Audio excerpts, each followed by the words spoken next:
Kuala Lumpur, Malaysia, December 4, 2025. A date that will be remembered by thousands of commuters, residents, business owners and emergency responders across the Klang Valley, as the Malaysian capital was struck by sudden and intense flash floods following a violent evening downpour.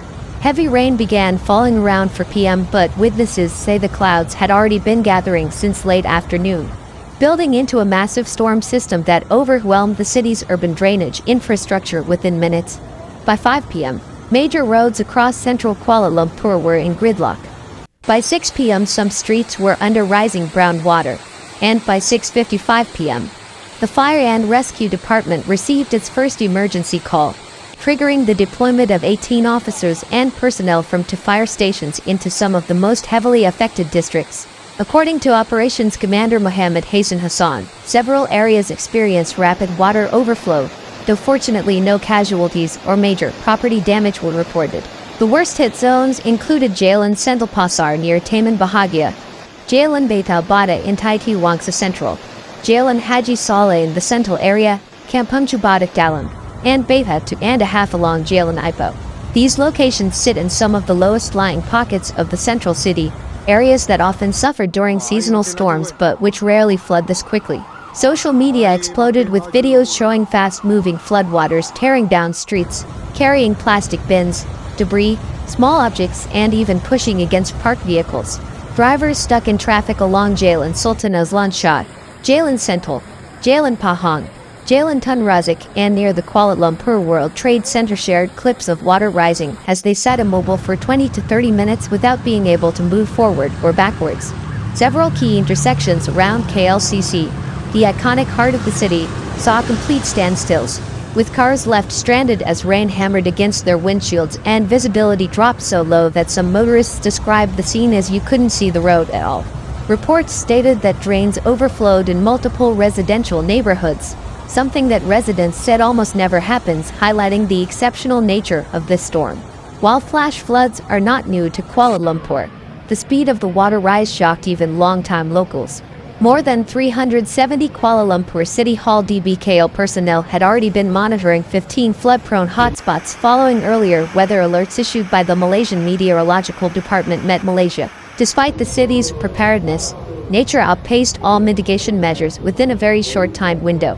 The Klang River, often confused with Klang or Kuala Lumpur River in poorly transcribed reports, did not officially burst its banks according to early government statements, but water levels did reach near danger thresholds at several monitoring stations.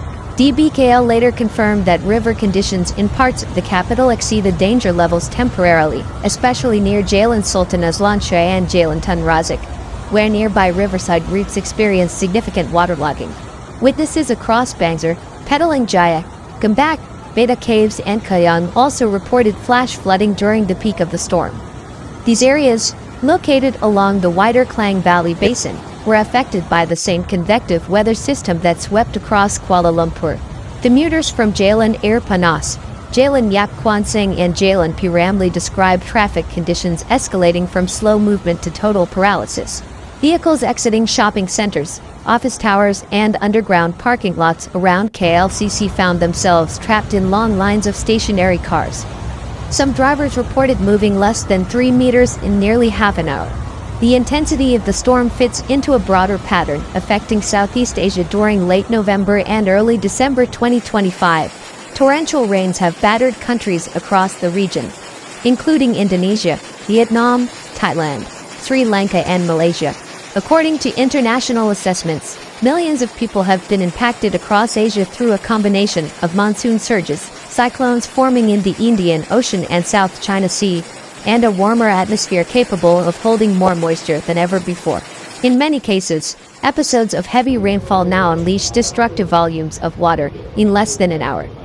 Kuala Lumpur's event is one more illustration of how climate and urbanization combine to create sudden and dangerous scenarios in major cities. Experts have pointed out that storms of this strength, once considered rare, are becoming increasingly frequent, prevented the situation from becoming catastrophic. The Smart Tunnel, a major flood diversion system designed to channel excess water away from downtown, was not reported to have been activated during this storm, suggesting that although many neighborhoods were affected, The core river system had not yet reached critical overflow at tunnel intake points.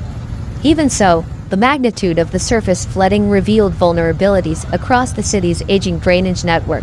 DBKL, Net Malaysia and security agencies issued repeated warnings advising the public to avoid low-lying areas, reconsider travel, and follow real-time updates.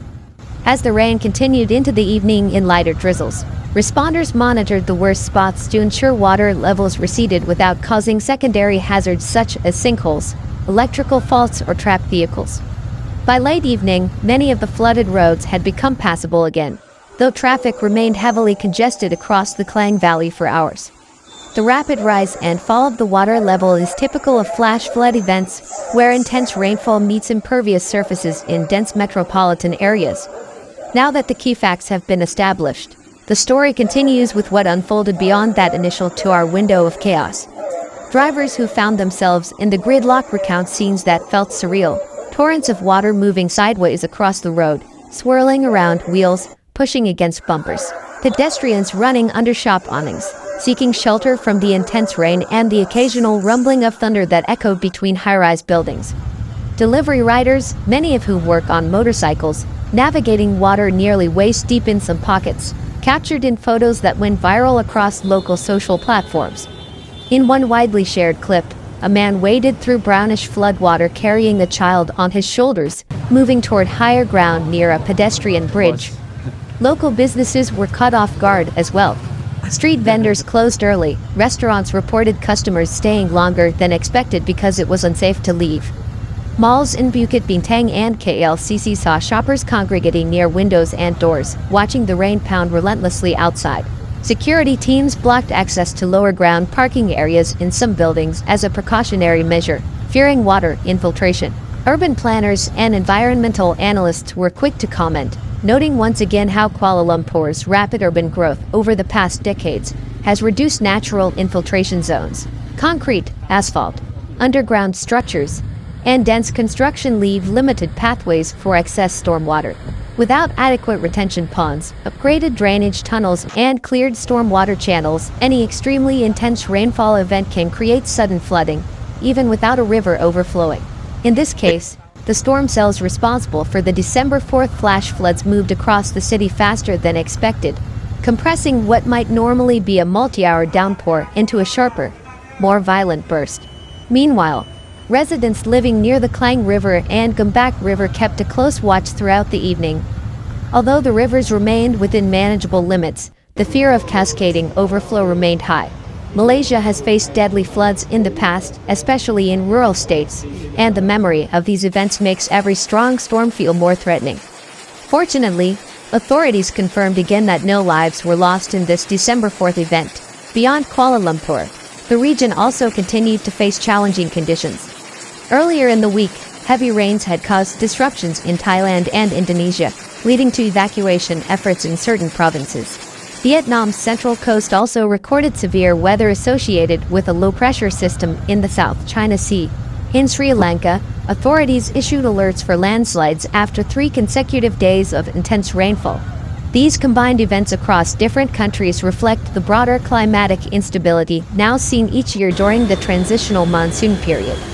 Back in Kuala Lumpur, cleanup efforts continued through the night and early morning. DBKL teams worked to remove debris from drains, sweep mud off major roads, and assist stranded motorists where needed. By the following day, the city had mostly returned to normal, though small pockets of mud and water remained. Insurance claims were expected to rise slightly for vehicles affected by the floodwater, especially those whose engines or electronics had been damaged while attempting to drive through deeper sections. Mechanics across the city noted an increase in calls from drivers whose cars stalled due to water exposure. Meteorologists explained that the storm's intensity was triggered by a convergence of humid winds from the west coast of peninsular Malaysia and cooler air movement from the central highlands. This collision of air masses created a highly unstable atmosphere, a setup that often leads to rapid thunderstorm formation over the Klang Valley. Once thunderstorms begin to form in this region, the surrounding topography can trap the storm system overhead for long periods, intensifying rainfall within a confined area. The urban heat island effect, where densely built city centers retain more heat, further contributes to lifting warm air upward, feeding storm development. The December 4th event showcases a larger challenge, balancing a modern, expanding city with the growing unpredictability of weather systems.